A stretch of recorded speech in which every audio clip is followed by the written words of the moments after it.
Se volteó, güey, mira. Se volteó, mira. ¡A tu Ya madre! La tarde en que todo ocurrió, México parecía seguir su ritmo habitual. El tráfico avanzaba lento en las salidas de la Ciudad de México, los noticieros hablaban de política, de economía, de inseguridad cotidiana, y en Morelos el calor caía pesado sobre fraccionamientos donde la tranquilidad aparentaba ser absoluta. Pero mientras muchas personas continuaban con su día sin imaginarlo, una operación de gran escala ya estaba en marcha. No era un operativo cualquiera. No era una revisión de rutina ni una acción improvisada. Era un golpe quirúrgico, planeado durante meses, que tenía como objetivo a una red silenciosa, discreta y peligrosa, la presunta escolta del presidente venezolano Nicolás Maduro operando en territorio mexicano. Desde primeras horas de la mañana, helicópteros comenzaron a despegar desde instalaciones federales. No lo hicieron de manera simultánea ni evidente. Cada movimiento estaba calculado para no alertar a nadie. En tierra, convoys de vehículos blindados avanzaban por carreteras secundarias, evitando rutas principales. Al frente de la operación estaba Omar García Harfuch, secretario de Seguridad y Protección Ciudadana, un nombre que en los últimos años se ha convertido en sinónimo de operativos de alto impacto, inteligencia pura y golpes directos a estructuras que parecían intocables. El punto clave de la operación se encontraba en el estado de Morelos, en una zona residencial de alto nivel, rodeada de vegetación, con bardas altas, cámaras privadas y guardias de seguridad. Una villa lujosa, valuada en millones de pesos, que oficialmente no aparecía ligada a ninguna figura pública venezolana. Sin embargo, para las agencias de inteligencia mexicanas y extranjeras, ese inmueble era mucho más que una casa de descanso. Era un centro logístico, un punto de resguardo y presuntamente, una base operativa utilizada por miembros de seguridad vinculados directamente al círculo cercano de Nicolás Maduro. La información no surgió de la nada. Durante meses, autoridades mexicanas habían detectado movimientos inusuales de ciudadanos venezolanos con perfiles militares y de inteligencia.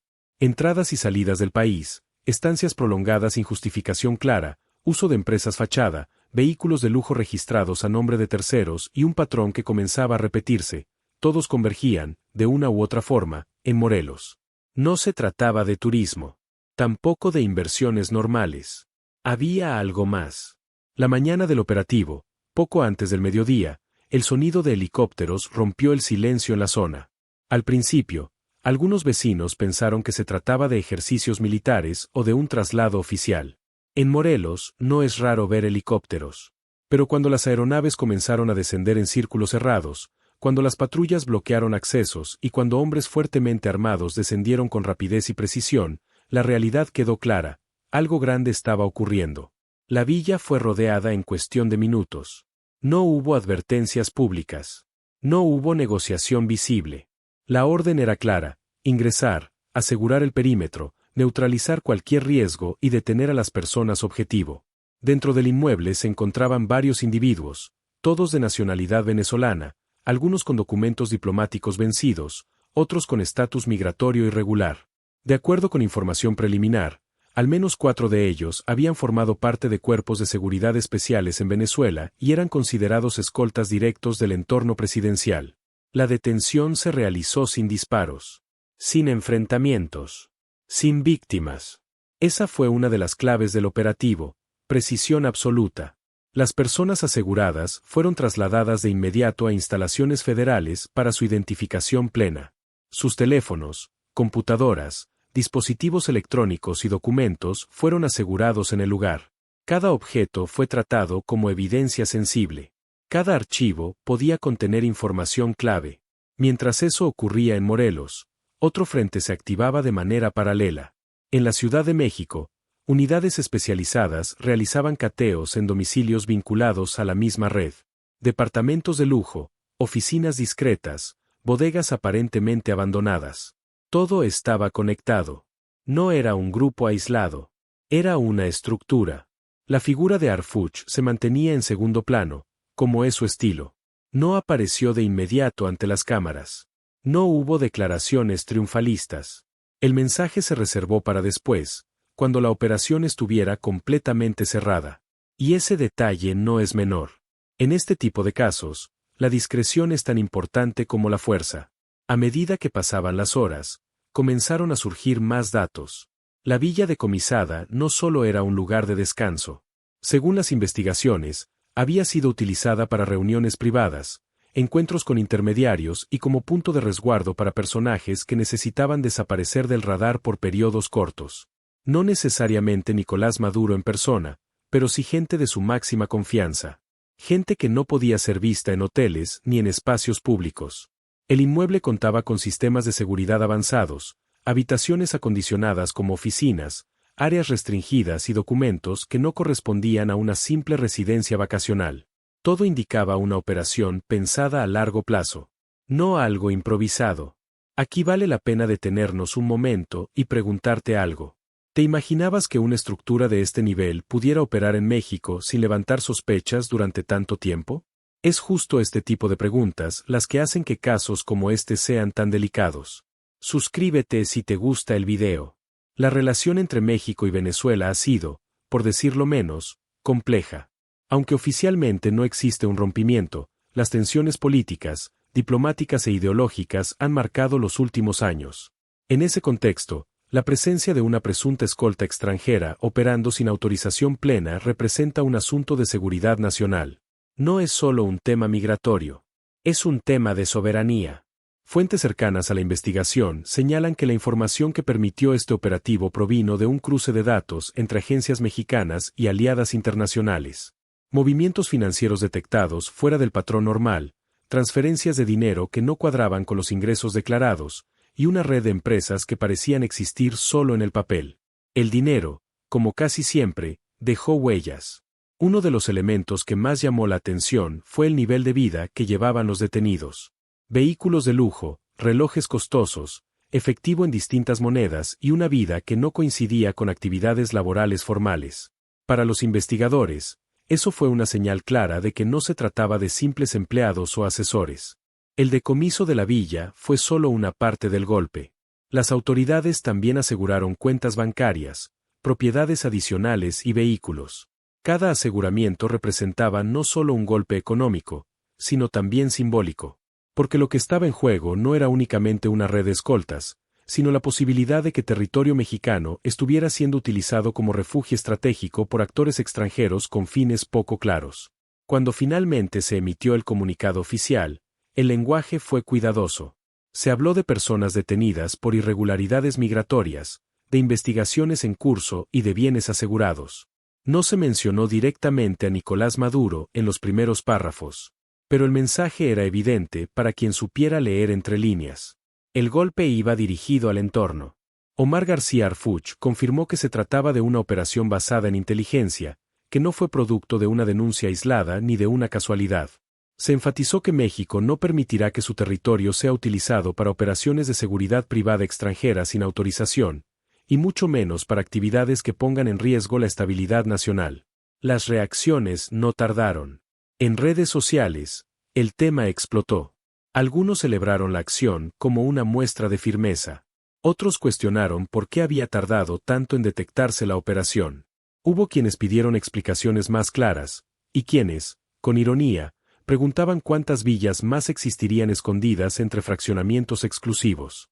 En Venezuela, el silencio fue casi absoluto. Ningún pronunciamiento oficial inmediato. Ninguna negación contundente. Eso, para muchos analistas, fue más revelador que cualquier declaración. A nivel político, el caso abrió un debate incómodo.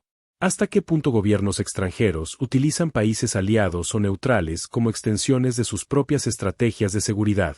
¿Y qué pasa cuando esas estrategias cruzan líneas legales? El operativo también dejó claro algo más. Que Harfuch no solo está enfocado en combatir al crimen organizado tradicional, sino también en cerrar espacios a estructuras internacionales que operan en la sombra. Esto no es menor, porque demuestra una evolución en la estrategia de seguridad, una que entiende que las amenazas ya no siempre vienen de los mismos lugares ni con las mismas caras. Mientras tanto, en Morelos, la villa quedó bajo resguardo. Vecinos que durante años habían convivido sin saber realmente quiénes eran sus vecinos, ahora miraban con recelo. Algunos reconocieron haber visto movimientos extraños. Llegadas nocturnas, camionetas sin placas visibles, guardias armados que no parecían simples vigilantes privados. Pero nadie dijo nada. El miedo, una vez más, había hecho su trabajo. Conforme avanzaron los días, se supo que los detenidos enfrentarían procesos administrativos y penales. Sus situaciones migratorias serían revisadas a fondo. Se analizaría si habían cometido delitos en territorio mexicano más allá de su estatus irregular. Y, sobre todo, se investigaría la procedencia de los recursos con los que operaban. Este punto es crucial, porque si se comprueba que la villa y los bienes fueron adquiridos con recursos de origen ilícito, el caso podría escalar a niveles mucho más altos. Lavado de dinero, operaciones con recursos de procedencia ilícita y violaciones a leyes internacionales son palabras mayores. Para Harfuch, el mensaje fue claro y directo. No importa quién seas, de dónde vengas o a quién protejas. Si violas la ley en México, habrá consecuencias. Y ese mensaje no solo iba dirigido a Venezuela, sino a cualquier actor que considere a México un terreno cómodo para operar en silencio. Ahora bien, aquí entra una reflexión importante. Este tipo de operativos rara vez son aislados. Normalmente son la punta del iceberg. Detrás hay meses, a veces años, de seguimiento. Y cuando uno cae, otros quedan expuestos. La pregunta no es si habrá más acciones, sino cuándo. En círculos de seguridad ya se habla de otras propiedades bajo observación, de otros personajes que podrían estar siendo monitoreados. Nada confirmado oficialmente, pero el ambiente es claro. El cerco se cerró. En términos prácticos, la detención de la presunta escolta y el decomiso de la villa representan un golpe a la logística y a la sensación de impunidad. Porque más allá de la función específica de estas personas, el mensaje es que ya no existen refugios completamente seguros. El caso también deja ver una coordinación estrecha entre dependencias. Secretaría de Seguridad, Inteligencia Financiera, Migración, Fiscalías. Todos actuando bajo un mismo objetivo. Ese nivel de coordinación no se improvisa. Y mientras algunos se preguntan si esto afectará la relación diplomática entre México y Venezuela, otros señalan que la relación ya estaba marcada por diferencias profundas. Este operativo, dicen, solo expone una realidad que muchos preferían ignorar. La historia no termina aquí. Los procesos legales pueden extenderse durante meses o años. Habrá recursos, defensas, intentos de minimizar el caso. Pero el golpe ya está dado. Y en el mundo de la política y la seguridad, los golpes simbólicos pesan tanto como los materiales. En las calles, la vida sigue. Pero en los despachos, en las agencias de inteligencia y en los círculos de poder, este caso se analiza con lupa. Porque demuestra que México no solo es escenario de conflictos internos, sino también un punto estratégico en el tablero internacional. Lo que vino después del operativo no fue silencio, fue movimiento. Un movimiento discreto, casi imperceptible para el ciudadano común, pero intenso dentro de los círculos de seguridad, inteligencia y diplomacia. En los días posteriores a las detenciones en Morelos, las agencias mexicanas comenzaron a reconstruir pieza por pieza la historia completa de esa red. No se trataba únicamente de hombres armados cuidando una propiedad de lujo. Era una estructura con capas, funciones específicas y objetivos claros.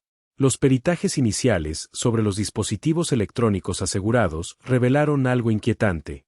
Comunicaciones cifradas, contactos internacionales, rutas de desplazamiento perfectamente calculadas y referencias constantes a protocolos de seguridad que no corresponden a la lógica de la delincuencia común.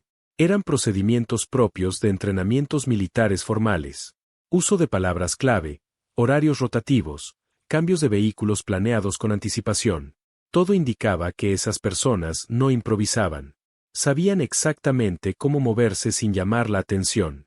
Uno de los hallazgos más relevantes fue la confirmación de que varios de los detenidos habían ingresado a México en distintas ocasiones utilizando pasaportes diferentes, algunos con identidades alternas.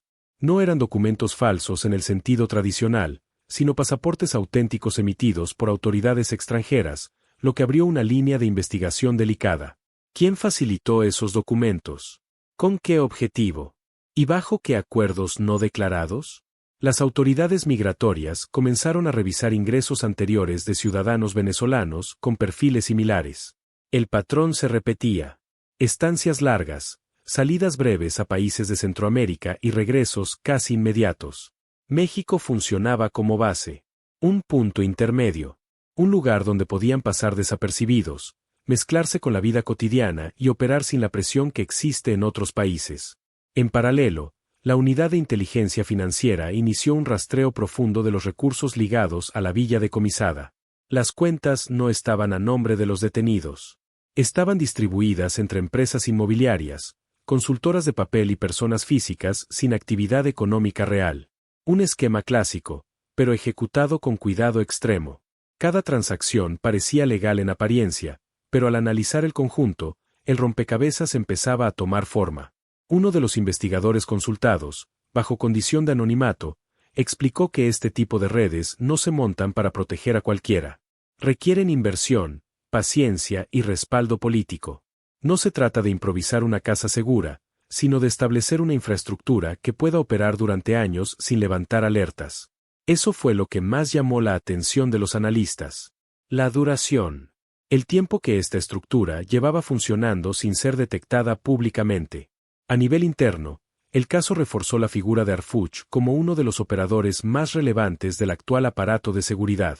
No por aparecer frente a cámaras, sino por su capacidad para integrar información, coordinar dependencias y ejecutar sin errores visibles. Dentro del gobierno, el mensaje fue claro: este tipo de operaciones no se anuncian antes, se explican después. También hubo consecuencias silenciosas. Cambios en protocolos de revisión migratoria, ajustes en criterios de vigilancia financiera y una revisión discreta de otras propiedades en estados como Quintana Roo, Estado de México y la propia Ciudad de México. No porque estuvieran directamente relacionadas, sino porque el caso de Morelos abrió una alerta más amplia. Si esto ocurrió aquí, podría haber más. En el ámbito internacional, el tema comenzó a circular en reportes de seguridad. No como escándalo mediático, sino como antecedente. México demostraba que estaba dispuesto a actuar incluso cuando el asunto tocaba fibras diplomáticas sensibles. Eso no pasa desapercibido. Países aliados tomaron nota. Países incómodos también. Mientras tanto, los detenidos permanecían bajo custodia, enfrentando procesos que avanzan lentamente, como casi todo en el ámbito legal. Sus defensas comenzaron a argumentar que se trataba de personal privado, de asesores de seguridad sin funciones oficiales. Pero los documentos y comunicaciones aseguradas contaban otra historia. Una donde las líneas entre lo privado y lo estatal se difuminaban peligrosamente. Un detalle que llamó la atención fue la disciplina mostrada por los detenidos durante el operativo. No hubo resistencia, no hubo intentos de huida, no hubo llamadas desesperadas. Actuaron como personas entrenadas para asumir que, llegado cierto punto, el protocolo es cooperar y esperar. Eso, para muchos especialistas, confirmó que no se trataba de improvisados. En Morelos, la villa comenzó a deteriorarse rápidamente. No físicamente, sino simbólicamente. Lo que antes era un lugar envidiado por su lujo, ahora se había convertido en un recordatorio incómodo.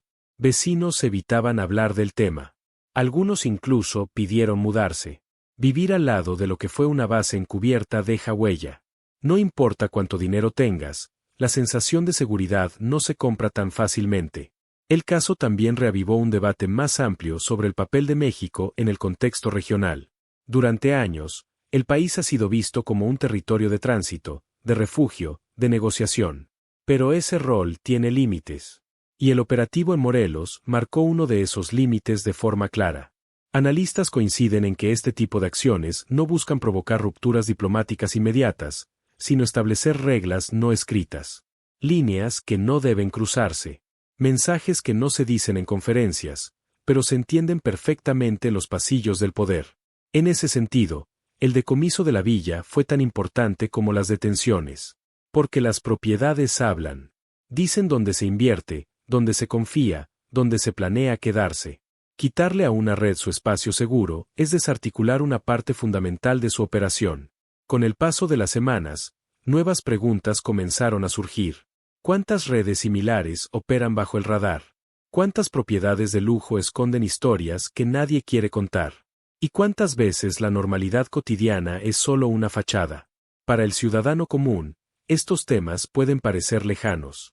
Pero no lo son. Porque cuando estructuras extranjeras operan sin control, el riesgo no es abstracto. Es real. Implica decisiones tomadas fuera del marco legal, implica lealtades que no responden al interés nacional, y en el peor de los casos, implica violencia potencial. A partir de ese punto, el expediente dejó de ser solo un asunto policial y comenzó a moverse en terrenos mucho más delicados. La Cancillería mexicana fue informada de manera puntual, no para emitir un posicionamiento público inmediato, sino para preparar escenarios. En este tipo de casos, el silencio inicial no es omisión, es cálculo. Cada palabra mal colocada puede escalar un conflicto que nadie quiere visible, pero que todos reconocen como real. En oficinas federales se comenzó a hablar de precedentes. No por la detención en sí, sino por el mensaje implícito. México había decidido actuar sin anunciar, ejecutar sin negociar y explicar solo lo necesario. Para algunos diplomáticos, eso marcaba un punto de inflexión. Para otros, era simplemente la consecuencia lógica de permitir durante años zonas grises donde la legalidad se interpretaba con demasiada flexibilidad. Las revisiones se extendieron a contratos, permisos y convenios firmados en años recientes. No necesariamente con Venezuela, sino con distintos actores extranjeros que operan bajo figuras de asesoría, cooperación técnica o seguridad privada. El caso de Morelos obligó a revisar todo. Porque cuando una estructura cae, lo primero que se hace es buscar si existen otras con el mismo diseño. En el ámbito de inteligencia, se comenzó a mapear el flujo de personas que habían pasado por la villa en los últimos años. Visitas breves, encuentros discretos, reuniones sin registros oficiales. Algunas caras coincidían con listas de interés internacional. Otras no aparecían en ningún radar. Eso, paradójicamente, resultaba más inquietante. La ausencia total de antecedentes suele ser una señal en sí misma. Los peritos financieros detectaron algo más. Parte del dinero utilizado para el mantenimiento del inmueble no provenía directamente del extranjero, sino de operaciones realizadas dentro de México. Servicios, supuestas asesorías, transferencias entre empresas locales. Eso abría una nueva línea de investigación. No solo quienes eran los protegidos, sino quienes, desde dentro, habían facilitado la operación. En ese punto, el caso comenzó a incomodar, porque ya no se trataba únicamente de extranjeros operando sin autorización, sino de posibles redes de apoyo locales. Personas que, por acción u omisión, permitieron que todo funcionara con normalidad. Y cuando eso ocurre, la pregunta deja de ser quién vino de fuera y pasa a ser quién abrió la puerta. Las autoridades avanzaron con cautela. Nadie quería precipitar conclusiones. Cada paso debía estar respaldado por pruebas sólidas. Porque en un caso de esta magnitud, cualquier error puede ser utilizado para desacreditar toda la investigación. La paciencia se convirtió en una herramienta tan importante como la fuerza. Mientras tanto, los detenidos comenzaron a enfrentar el desgaste del tiempo. Las horas se convirtieron en días, los días en semanas. Lejos de la villa, lejos de la comodidad, lejos del control. En ese entorno, las lealtades suelen ponerse a prueba. No todos resisten igual la presión. Y los investigadores lo saben.